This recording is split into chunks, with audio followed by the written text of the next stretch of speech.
My name is Carrie Gorgone. Welcome to Full Sail for the Hall of Fame Week. I teach new media marketing and global internet marketing in the internet marketing program here at Full Sail. I'm on Twitter at Carrie Gorgone.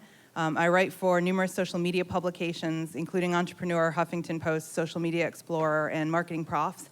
And I really, really enjoy social media. So I encourage all of you, while you're here today, to use the hashtag FullSailHOF to talk about what we're discussing. If you want to pose questions that maybe we can get back to after the session has ended, feel free. We're social media friendly, which is appropriate because the topic of today's panel is the impact of social media on sports and entertainment. And we've assembled for you a team of educators and marketers extraordinaire to help you navigate these waters. We have Elizabeth Neff, who teaches in the music business program. She also runs her own business. I teach music business marketing. That's what I do. Your mic's on. You can. Sorry. I teach music business marketing in the music business program. You can follow her online at @ENEFBuzz. And in fact, she's the president of Buzz Entertainment Public Relations, working with music artists such as pop icon Debbie Gibson and Jeff Timmons of 98 Degrees. Who will be here later today? Also with us is Ken DiGilio, who's a brand journalist and dadtrepreneur, in addition to teaching here at Full Sail. That's not funny. That's important work. He's doing important work. He's the founder and CEO of LaunchMob Media. He's been involved in marketing campaigns in the tourism, retail, and nonprofit fields for more than 2 decades and currently teaches in the Entertainment Business Master Program. He is, as I mentioned, the founder of LaunchMob Media. You can find him on Twitter at OrlandoKen. And rounding out our panel is Catherine Stewart, currently teaching in sports and events entertainment in sports media. You can find her on Twitter at @KStewart_FSU. So it's not the other K Stewart. Don't follow that one. Although that Hey. was me too. Is it really? Maybe do. I don't know. Of course, she's a course director, but she's got more than 10 years experience in marketing, and her area of specialty is sports. So I'm very delighted that we have them with us today, as they'll help us to make our way through the topic. And with a little luck, you'll gain some insight into how you can successfully navigate the waters of social media, or your clients can do so with a little help from you, so we avoid some disasters, which we'll be discussing in a little while. Social media has no doubt changed the way that people interact with their brands as well as sports and entertainment. The fact is, we don't just watch TV anymore. We want to talk to people about it, which is really handy because my husband and I don't watch the same TV shows. I don't know if you guys do, but for us, it's awkward at times. So I'm able to get on GetGlue or on Twitter, and using a hashtag about the Super Bowl or about the Grammys, I can talk to other people who are like-minded about things that are going on immediately, like, hey, nice shirt, John Bon Jovi, that's a bold choice, or whatever. So I think it's really changed my personal experience, but more importantly, it's changed the entire marketplace for those of us who are in the sports and entertainment business. So I wanted to get a take from our panel experts here about social media and social TV, and just how the game has changed, if you'll excuse the metaphor, for the business and for athletes and celebrities. Elizabeth. Pressure.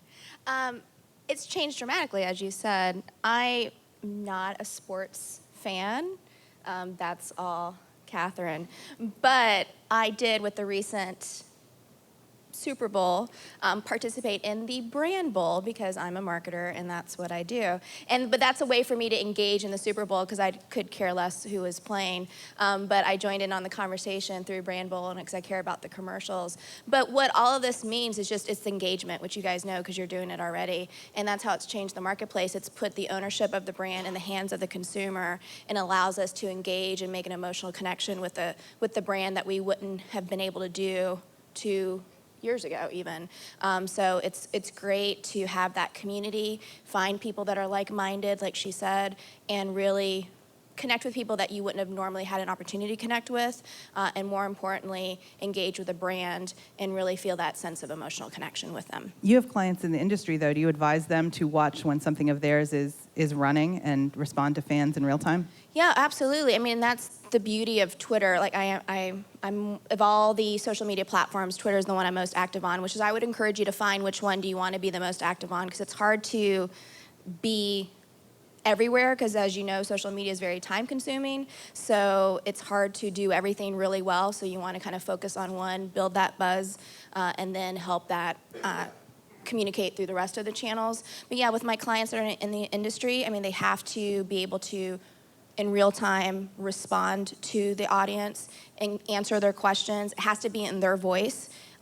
You know, a lot of times marketers are hired to be the voice of the celebs, and that sometimes can work, but most of the times you can probably see through that. So with me and the clients that I work with, it's really important to get the commitment from them to make that time, which does take time, to actually respond in real time to the fans, whether it's on Twitter, Facebook, Instagram.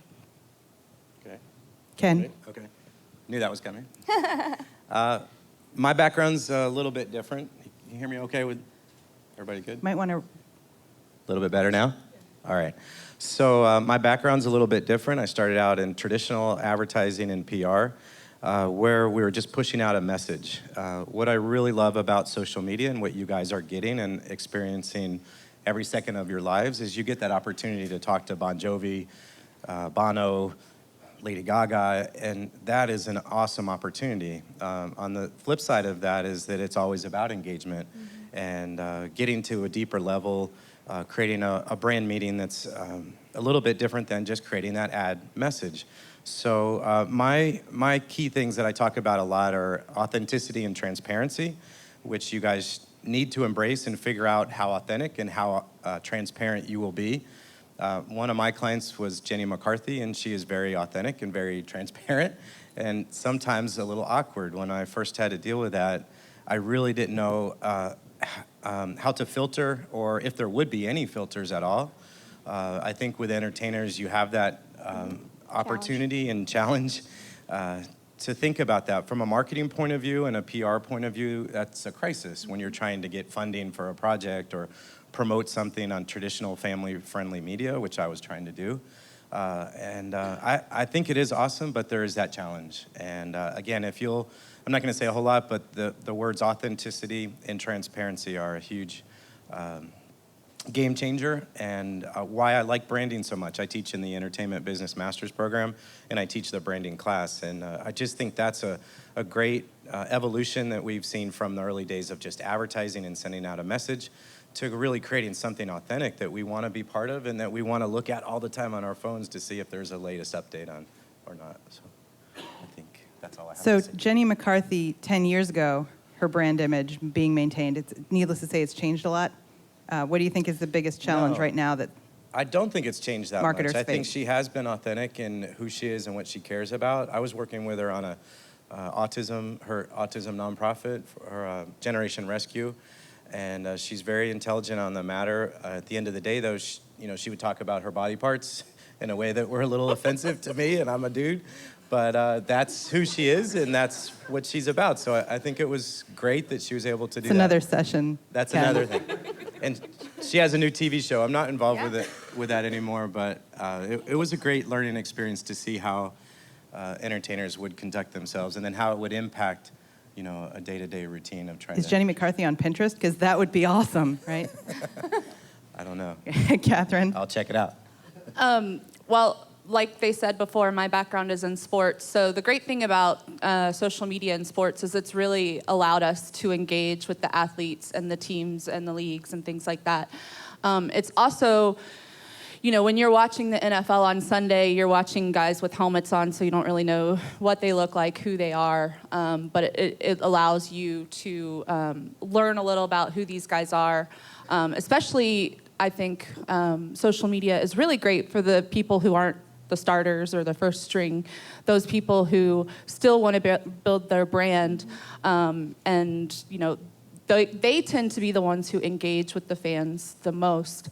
But that's really, as far as sports goes, how it has changed things. Being authentic, being transparent. There's some that are probably too much. We talk a lot in my class about Chad Johnson, or Ocho Cinco. If you follow his Twitter handle, he's very open and authentic, but he's very engaging. So it just depends. But that's the one thing that, for me, is sitting at home watching a game. I'm more interested in the game if I also follow the person on Twitter and oh, he said he's gonna wear these special shoes tonight in honor of so and so, and it makes me feel more connected to them More connected to the players. and my team. Right. Most people would say that I went to Florida State. Florida State, shout out. The other But FSU. I was a huge Seminoles fan before, but I would definitely say that now I'm a bigger fan because you can connect with the school, with other fans. A lot of people, when you ask them, they would say that they're a bigger fan of their favorite team now, than before they could like them on Facebook or follow them on Twitter or whatnot. Elizabeth? When I was going to say, and what social media, I think, has also done is shown the importance of understanding who you are as a brand first and building that brand first before you start engaging with your audience, going back to then being authentic and transparent. But you need to first build that strong brand and then use social media to help engage your brand with the audience and build that connection, that bridge between you directly communicating with the fans, friends, and followers. So, But just clearly, really it's something they need to plan for Yeah. on a franchise-wide level if you're going to be a professional sports organization or entertainment brand. Well, and a lot of the sports organizations, and they have training for their athletes. They have, the WWE does training for all their superstars, so they know how to best interact with the fans and to engage people. And that's why social media has really kind of fallen under the role of the public relation professional, which is what I am and what my company does, because a PR professional is responsible for communicating with the various publics, and social media is all about communication, which is really key in building that brand, as opposed to putting it in the hands of the advertiser, because in advertising, your goal is you're trying to communicate your brand, but you're trying to sell your brand through paid promotion. And so that's why in the space of in the marketing world, it's really the PR professional that it's where it's falling under, because social media isn't about trying to sell.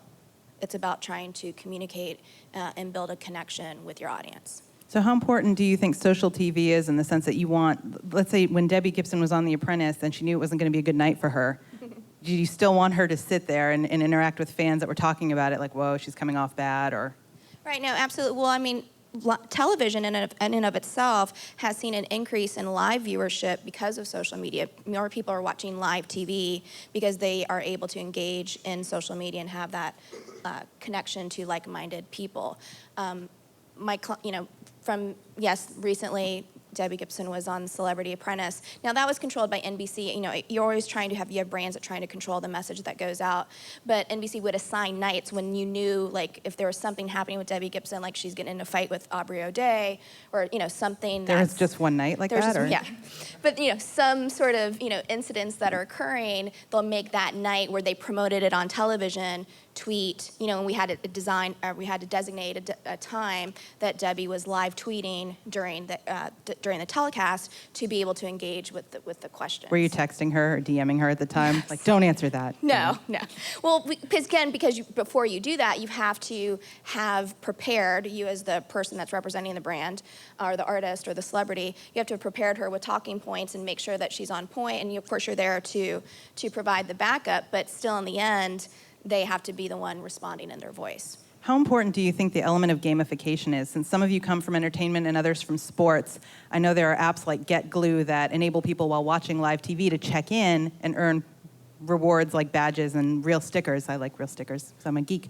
So do you talk to Debbie beforehand, for example, or Jenny McCarthy or whoever, and say, what do you want your sticker to look like? Do you even get any input, or does the network just pick one? Correct. They do. Yeah, network picks it. And then you act like you like it. Right.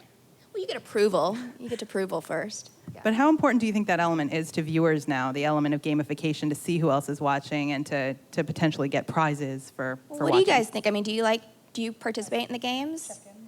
Yeah, do you check in? You use Get Glue? Yeah. Nice. Wow, sweet. Carrie Gorgone on Get Glue. For sports, This is going to be embarrassing for me. I want to kind of add to what Elizabeth was saying in terms of PR fighting for that opportunity for social. And I think what Get Glue is about is that advertising dollar looking at how they could get more people to watch the show. And so it becomes not just a PR game at that point where everybody is trying to get their foot to own that segment of the social media market. So with advertisers, that is a great way for us to look at how we can draw more people into it. I know I use Get Glue through Facebook when I see somebody or it appears on the stream. Then oh yeah, I want that. I got to get that sticker or whatever. So I think that's a great way to pull it. It's advertising. It's a way for us to flock to that brand that we like and talk about it and say which character you like or create our own stories around it. So I think that was the point I was trying to make, that all areas are pulling at that social media element and not just PR. So. What about real-time buying? I mean, do you see a role for that? Because it is possible now to be watching a TV show and you can actually buy what you're looking at. Is that too directly shilling? I don't know. What do you guys think? I mean, would you be willing to, like, if you could engage through an app, would you be willing to, if you liked something, purchase right then and there? Like, you see some, like TV show, and you're like, I don't know, I like White Collar, and you're watching White Collar, and you want to buy Neil? No, you can't buy Neil. You want to buy an outfit, and if you could click on that and buy it, would you be willing? I don't know. I think a lot of times. I watched The Walking Dead. I'm not buying any clothes you're not buying off The anything. Walking Dead. But I think the thing with advertising, and that's a role of advertising. Anytime you're doing advertising, the biggest engagement you're going to get in advertising is just creating awareness. It's really hard to make the consumer. It's hard to make the consumer purchase. That's another level that can maybe engage that customer, that because they see their favorite actor or celeb or music artist wearing that, maybe they're more willing at that moment to purchase it. But 9 times out of 10, it's really just creating awareness, and then maybe later on you'll log back on and buy it. I think there might be an age issue here too, with younger people more likely to buy through phone. They're more likely to fit into Debbie Gibson's dress than I am. I think I'm older. I typically don't buy as much online or through a Twitter hashtag or whatever, but the Nike campaign, the Olympics, the Nike Find Your Greatness, that did get me thinking about it, and it got me to the website. So that's the test. Like, does a social media campaign get you to the site, get you thinking about it, maybe sign up for something? That's the funnel in the ad game here, that they're trying to get you as a future customer, even if you don't buy right then.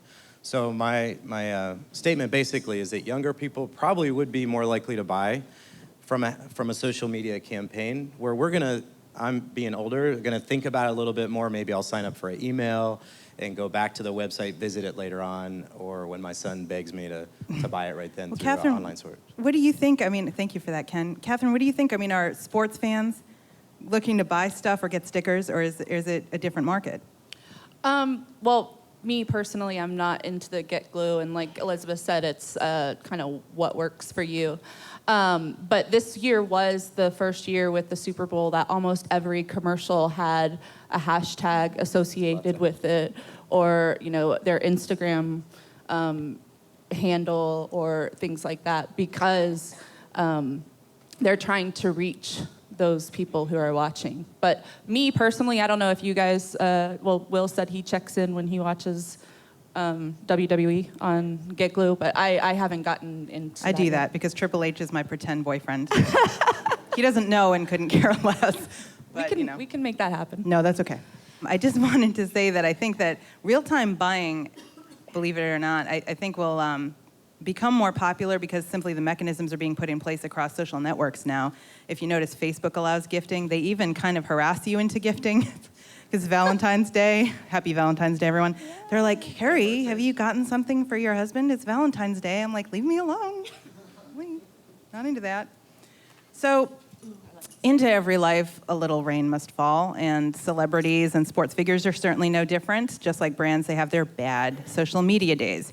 So I wanted to ask some of you, or all of you actually, some of you, I'm gonna ask one at a time, but eventually we'll get to all of you. I think I'm gonna start with Catherine on this one. I have a lot of these. In 2012, let's say, what was the biggest, in your opinion, epic fail for social media for someone in sports? Oh my gosh, there's so many of them, right? There's a new one How much time do we have? I don't really... There's a new one every day. We could sit up here forever. Well, I think everybody know. Well, not everybody. All of my students know my old boyfriend was Dwight Howard, and then we broke up when he left the Magic. And It's he's his an loss, example Catherine, it's his where loss. personally I would think that he was one who was gangbusters on social media, engaging with his fans, throwing Memorial Day parties based on feedback. And then as soon as he got into trouble, he was gone. And he wasn't talking to them anymore. And he lashed out at them, right? He lashed out at me personally because I joked and I hashtagged it, which, you know, sometimes people use hashtags differently. And I had hashtagged it truth, and he thought I was using it more sarcastically, but he thought I was really not liking him. I abuse and so, hashtags, don't ask me. It's yeah, terrible. yeah. But so I would say Dwight is one who he kind of, we've seen his marketing just really fall in the last year. We could talk about Lance Armstrong and everything that's gone on with him. And him tweeting that picture of himself lying on the couch with his friends, all of his yellow jerseys on the wall.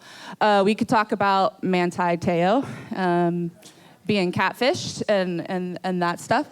Rashard Mendenhall, who I don't know if you're familiar with that.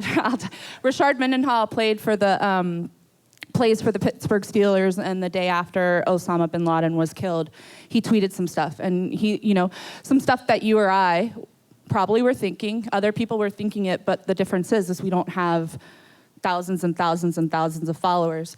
So he tweeted about Osama being killed and said, why are we celebrating his death? And then he took it one step further, and probably, that's when he got into a lot of trouble. But he lost a sponsorship over that. And they just settled that out of court because he actually ended up suing them. It was Haineswear in Champion. But in sports, there's so many awesome fails. Never a dull moment. No, those are just some of my examples. But the Manti Te'o thing, what's weirder, the fake girlfriend or the fake dead girlfriend plus the grandmother? Like, at what point did you realize that was just gone? It was really going downhill for him. It intrigues me, the whole And not everybody probably situation. knows it. I think most people do you guys do, but know maybe- the Manti Te'o thing? Most people might. Yeah. We need a whole recap. We'll talk here. later. Yeah, it's Yeah, a long yeah, story. yeah. He was- to go into the details. He was it's taken very in, long. though. He was taken in by Yeah, someone he had never met. He was catfished by someone, and I don't know. For me, and it's one of those things where you think, okay, he was in on it, and then as the things come out, public opinion changes. But he got beat up. Well, it's difficult to look good when it's like you either had zero clue what was going on or you were playing a prank. Yeah, and he just deleted his Twitter account too after his last tweet was about Beyonce at the Super Bowl, and then he left Twitter. So You want to leave on a high note. Yes. If you're going to leave on a Yes. high note, literally. Ken. Well, we covered a couple of the ones that I was thinking with Lance Armstrong, and to me, that's a personal failure overall in the brand. And as a hero, as a spokesman for a great agency, a nonprofit, I think though when I see social media disasters fail, I'm looking at the screen here, but to me it hits more of a personal level. So with Facebook, I'm thinking about people that I know through the political campaigns, and ranting, raving, and making their own personal failures, I guess, in terms of not respecting other people. And I think that was the big enlightenment for me and my company and for my students, to look at what you're posting, look at how you might offend people, and think about your own personal brand, think about what people are thinking about you and your own statements. And it probably really hit me because I'm on social media, obviously, here, there, and everywhere. At Orlando Ken. All the time, different times. Sometimes I drop it for, an hour or two. Anyway, but what I noticed was that people were coming to me in person and saying, oh, I saw your post, that was really cool. Or I'm really glad to see you're involved with that organization or that company, or whatever. But they weren't liking it, they weren't making comments. And I kind of knew that in my head, but just the it just hit home with me that It's always weird when they talk to you in person. I was Instagramming while on a tour, About and the person something. like 2 rows back was saying, Carrie, we're following you. And I was like, awkward. Don't It talk just to made me, me- really. the point is, it just made me really think about people's own personal statements that they make, and it's not in a vacuum. People do see it, and so think about your own failures that you've made and try to move forward in that in 2013, I guess. Thank you, Elizabeth. I think any brand fails when you're not proactive with your communication to your audience. So it's important to do that and not be reactive. And anything you put out there is seen, even if you think it's private, it's public, so you have to be aware of that. So I think you're failing if you feel that you're living in this bubble, because the bubble is the whole world now, and anyone can pop that and see what's My underneath. favorite is my account was hacked excuse. Like, oh, I didn't tweet that. My brother did. It really someone was. I else wish you would did, just be and- cool about it. Yeah, like Seriously. just own up and Said I was sorry. yeah. Yeah, I mean, because social media provides brands with a great platform to make a statement directly to their fans that before you used to have to use a third-party aggregator to do that, mainly the media.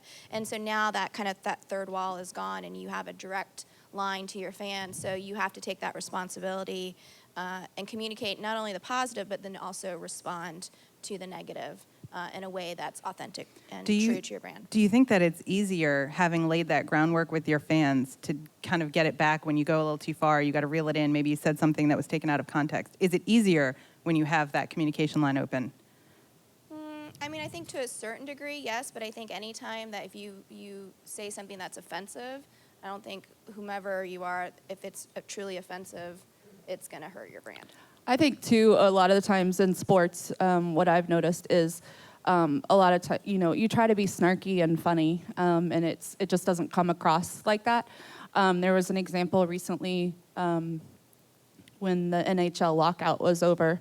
The Dallas Cowboys tweeted about the lockout being over and said something, I don't remember what it was, but about the Stars, and then the Stars tweeted the Cowboys back, and we're like, well, at least our number 9 has won a championship, or whatever. So I think a lot of the fails can come from that people think they're being funny and engaging.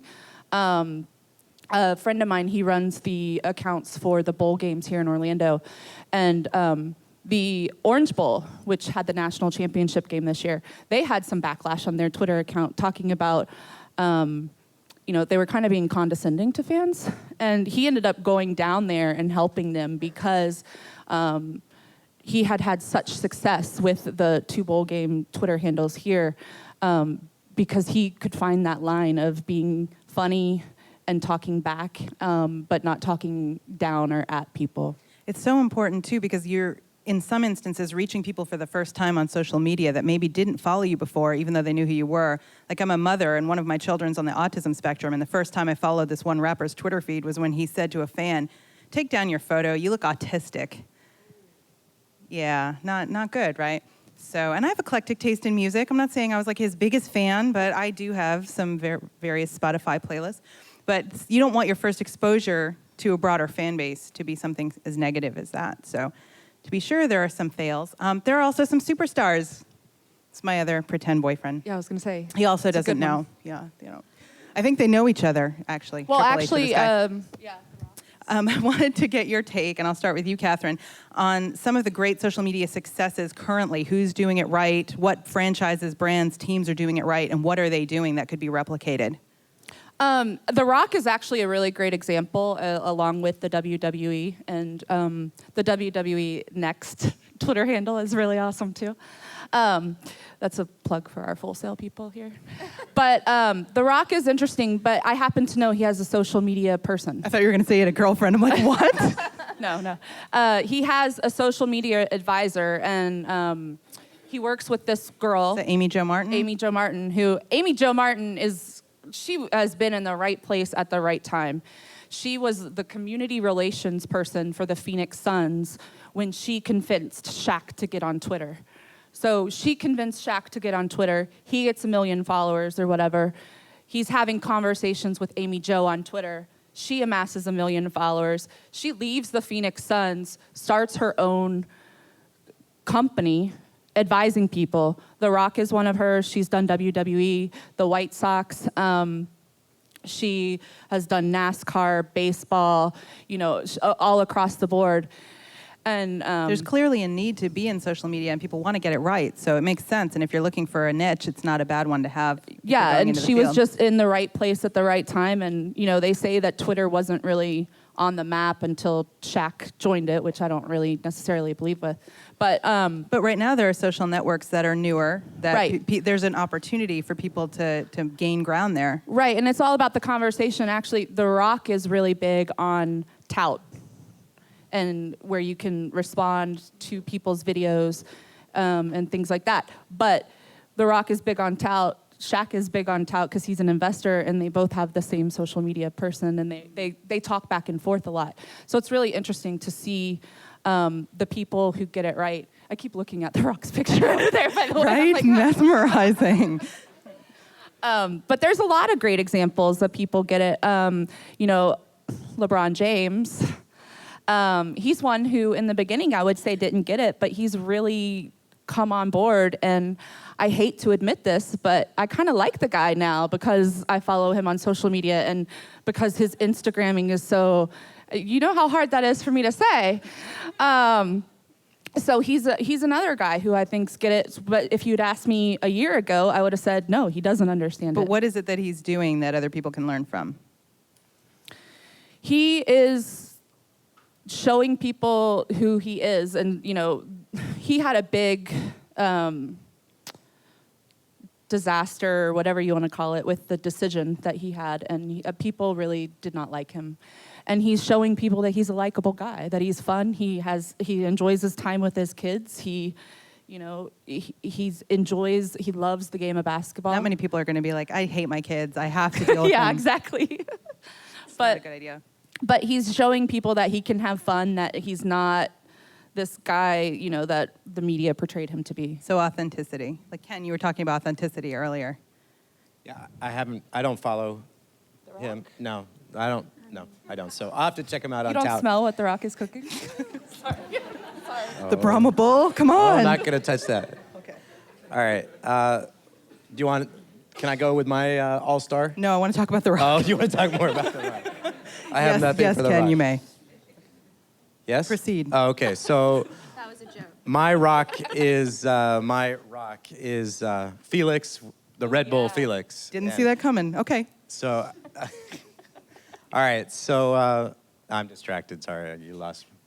Felix me is now. awesome. You like Felix too. I like so Felix a lot. I think what Felix had done, and Red Bull in general. So everybody knows this story, I'm sure.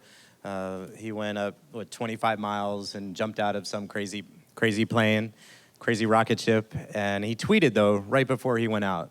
I was following like every second. I took photos of his photos, and I mean, I just think it was an amazing feat for Red Bull, not just to sponsor the event, but really be part of something that's major, groundbreaking, what's it, feats, I guess. Is what you'd Leg say. breaking. Well, with their brand. Neck breaking. It goes exactly with their brand, and it just is a perfect match. And so I follow everything that Felix is putting out there, and he's not perfect, but he does some strange things with social media.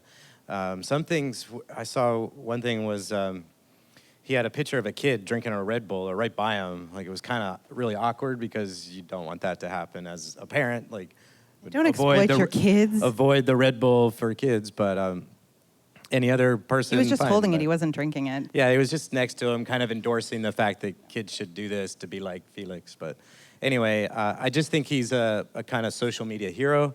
And I think a lot of people follow him and want to see what he's about, because anybody could jump from, the moon or whatever and survive. Don't has my recommend it. attention for sure. Yeah.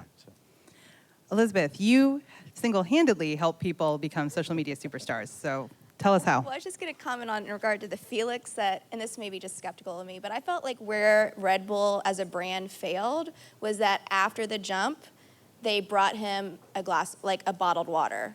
Like, as opposed to bring the Red Bull. Like, even if I was handling Put water that, in the like, Red Bull put can. the water, jump out the Red Bull, put the water in the Red Bull can, and bring To the me, it brand the just Red Bull. shows that So that to me was it's a not a fail. product endorsement, though. It wasn't just another sponsorship. It Right. was really about this whole. But Red Bull gives you wings. It all just connects together. It was. I don't It was definitely a know. marketing mix. Wouldn't it Right. kill them already? Right. Survive the Right. fall. He Yeah. could drink one can of this stuff. Yeah.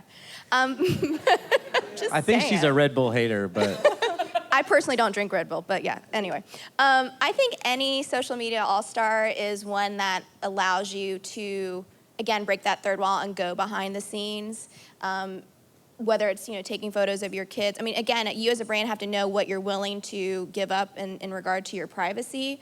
But I think those of us that follow the people that we follow and feel like that kinship or that connection with the brand are those that are giving us a behind-the-scenes look into their lives, because you want to know what makes them tick and what makes them succeed in what they do.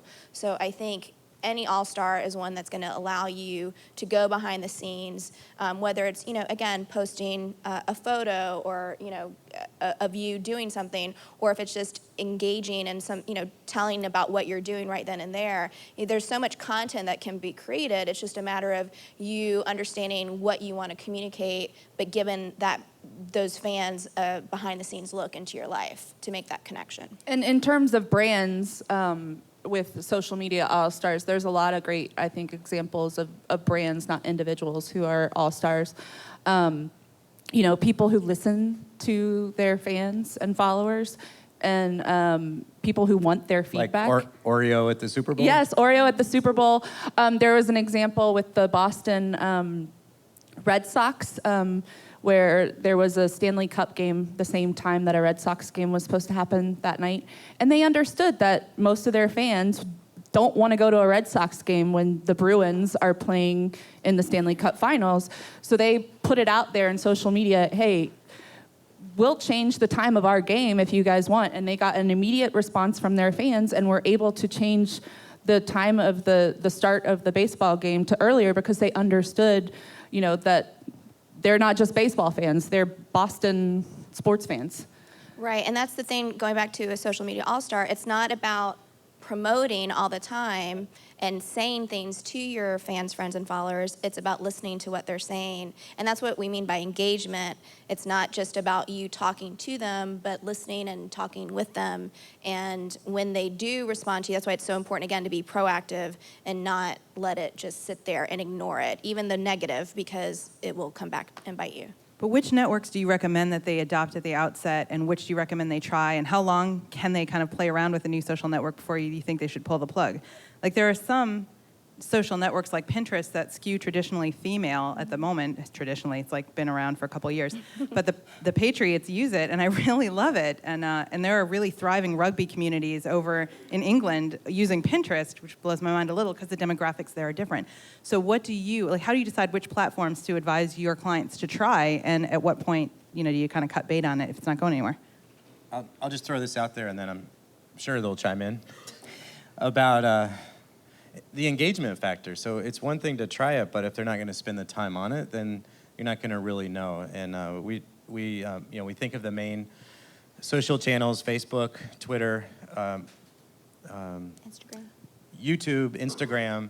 A lot of companies don't have representation on YouTube, so I'm trying to get my clients and people really to tell the behind-the-scenes story, to make something interesting to program, just like you would on a TV channel, to make it something interesting that people would want to watch, because you guys are watching a ton of video, and that's a proven fact. So go understand the habits of your audience, and then try some different things and do that's what I would suggest is trying some different ones, but understand the audience and knowing the advantages of the different platforms.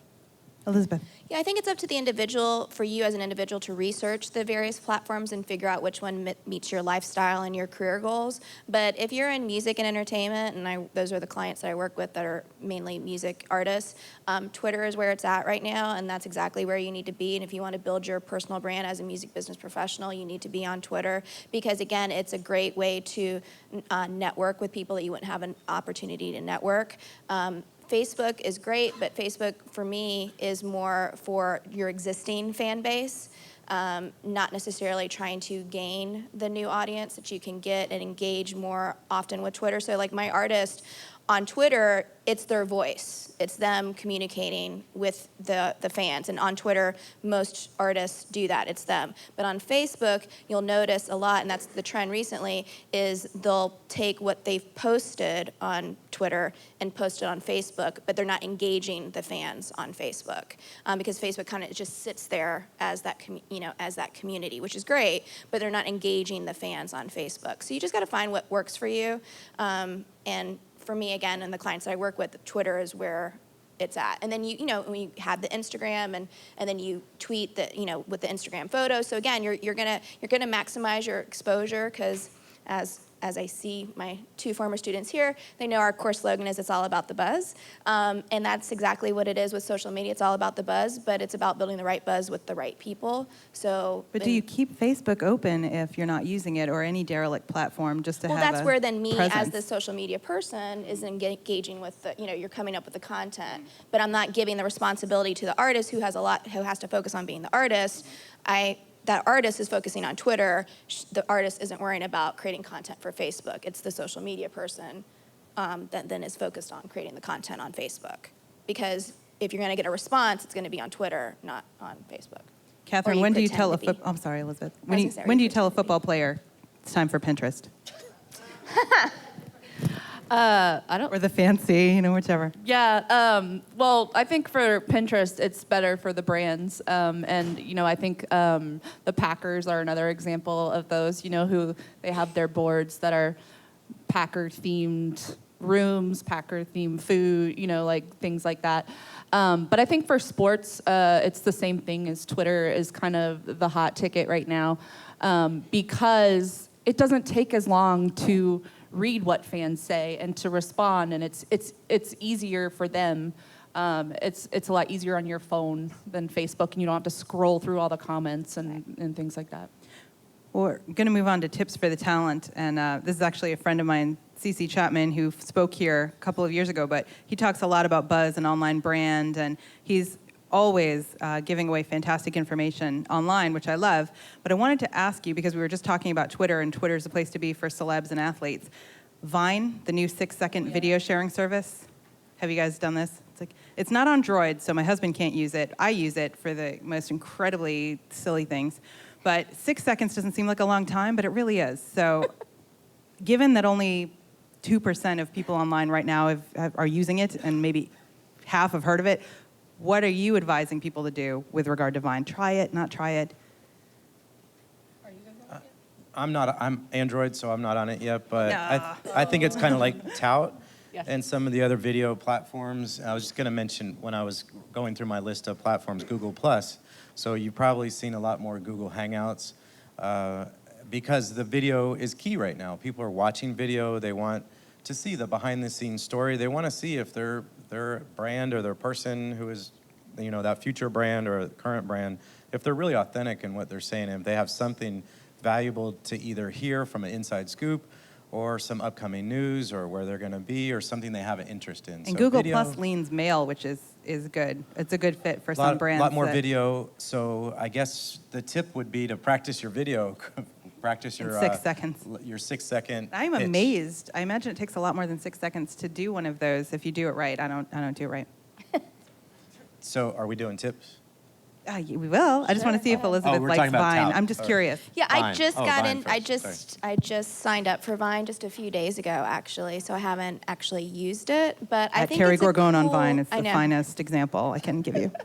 But I like the idea because again, it's another platform to engage with your audience, and that's what's great about technology today. And technology just keeps changing and evolving, and that makes it more challenging for us, but that's also important, is to harness that marketing technology and use it for your brands to help maximize exposure, because that's ultimately what you're trying to do, is maximize exposure for your brand.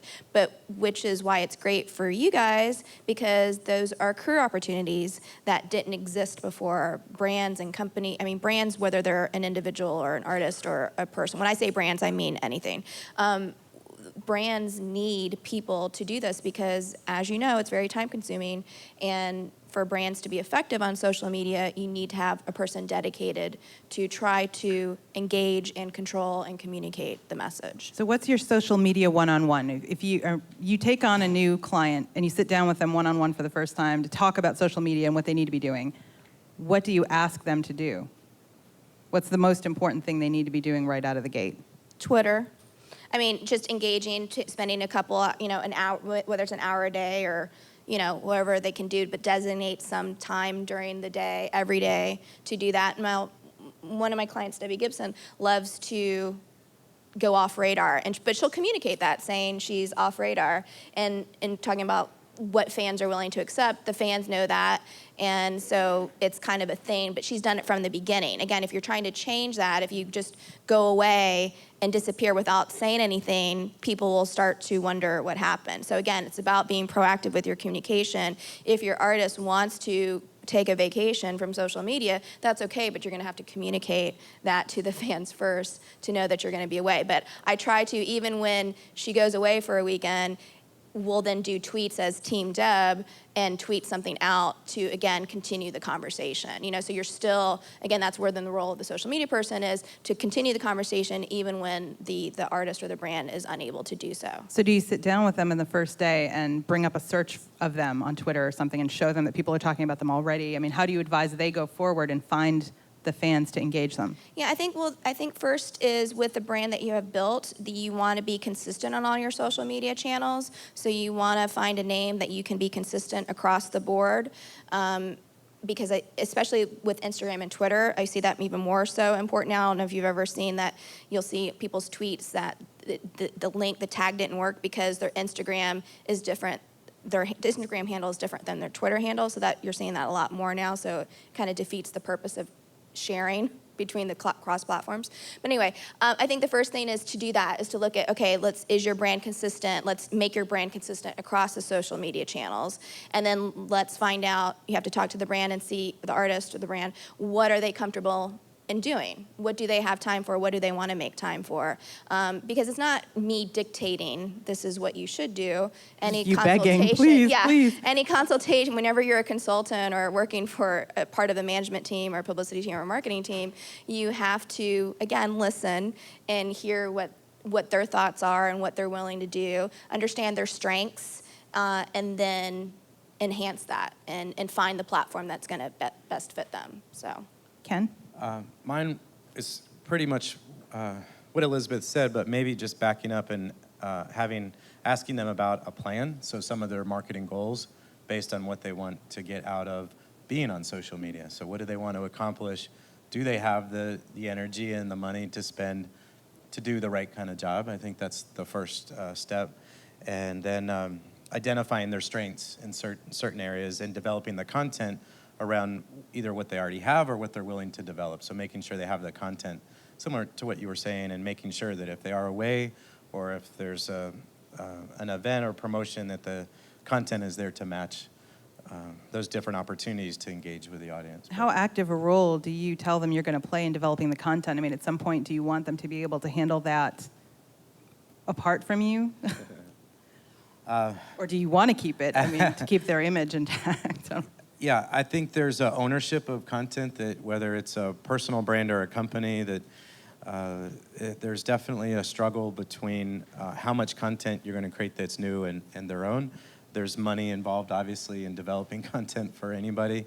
And I think that most people as a company or their own brand think they have enough material to handle. But I think that's where a true professional, and where you've seen, like with the Oreo team, that was planned, even though it was unplanned planning. So they planned for any opportunity, but they had a room of copywriters and graphic designers and content creators ready to go to take advantage of that opportunity. And I think maybe that's what, the benefit of them and other companies can see, that it does take a lot of people behind the scenes to pull off a real brand. So. And for me, it's really about collaboration with you, between you and the team, whoever that team may be. It's collaborating, and that's marketing today is collaboration. So it's collaborating with the fans, the friends, the followers, collaborating with the management team, collaborating with the marketing team, the publicity team. You're collaborating with all of these people to understand how best to communicate and engage the audience. Catherine, sports teams and athletes, what's the very first thing a client of yours needs to know? I would say before you hit the send button to make sure that you want that to go out there. I mean, you know, There have been mishaps. there's been a guys. lot of There have. mishaps, and you know, one thing for sports and entertainment folks alike is that you have to remember who your audience is, and you don't really know who your audience is when you're on Twitter, because you could have 13-year-olds following you, or you could have 35-year-olds following you, or whatever. So you should be cognizant of that, and making sure that you're kind of putting things out there if you're trying to promote your brand or whatever that won't hurt your brand.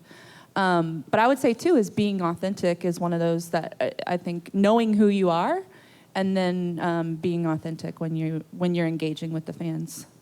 And real time is great. Like, again, you want to have that real time scenario. But going back to what Catherine said, sometimes I think you have to realize you don't have to do it immediately. And you want to, I think a lot of times, and you've probably experienced this yourself, you have an argument or you see something you read, and right away that your knee-jerk reaction is to respond negatively. And what I would consult with any artist or brand is, okay, you got to take a step back, take a breather, and then look at it, after a period of time. So I think a lot of times what's great is that immediacy of social media, but I think sometimes you have to keep in mind too that you don't always have to be immediate with your response. So What if you're too late? What if they call you and you're too late and they've already hit send?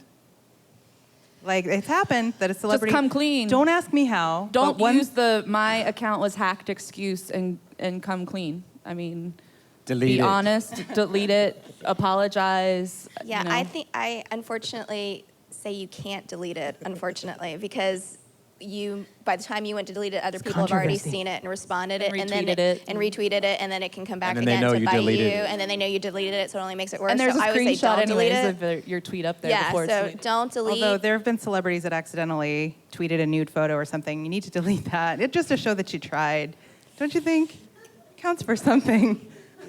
Again, you got to take ownership of what you do, which again goes back to understanding who you are and have that strong brand before you engage with your audience. So to me, that's first and foremost. The other thing is, make sure you're tweeting from the right account if you have, Sure, if you have if you're a Yes. brand and you're representing, you're speaking for a brand, but you also have a personal account or something. Yeah. There was an incident recently where, I don't remember what team, but someone was complaining about their Wells Fargo bank account. Well, it wasn't meant to be tweeted from the team account. It was meant to be tweeted from their personal account. Surprisingly easy to do because social media Yeah. management platforms like TweetDeck and Buffer app and Hootsuite, they make it so super easy to preload all those accounts so that you can effectively manage across channels. But there's always that chance you're going to send off a snarky comment and it's going to come back. So what do you do as the brand if something's gone out and you're like, oh, sorry, I thought that was personal. Whoops. Like KitchenAid Again, or one of the other disasters. To me, it's always about taking ownership. So, well, Applebee's. Yeah. So you say fire him. No. Not you, I mean her. Elizabeth would fire them. Elizabeth would fire them. No, you would take them home and feed them chicken and tell them why what they did is bad? No, okay. Spank them. Well, any other tips before we pause and then open it up for questions? I had one on my list of tips was Virgin has a social media policy, and I guess I wanted to talk about that just real briefly because it could be a huge document, wrapping up every opportunity, every crisis, documenting all of that. I definitely think it's important, but Virgin's policy is harm no one. I mean, it's just very simple to the point, and if you're doing harm to somebody, they want you to stop, or you shouldn't have gone to that spot in the first place. So I think it's worth talking about with your client in your own situation that do you need a policy? Do you need to handle like passwords and have access to things like, what happens on vacation, what happens if something bad happens? or just go with the fact that you're out there not to really hurt anybody or disrespect other people's beliefs or person. That's all. I just want to throw that out there because I thought it was really cool of Virgin to kind of come up with that mentality about where we are with social media. Yeah, no, agreed. And I think with any brand, you want to have integrity with that brand. Never, my two in the front will know this. Never promise what you can't deliver, and have social responsibility with your brand, and really be authentic and have that integrity. But I think I think I said this before, what's great about social media is you are able to give ownership of your brand to you, the fans, the friends, and the followers.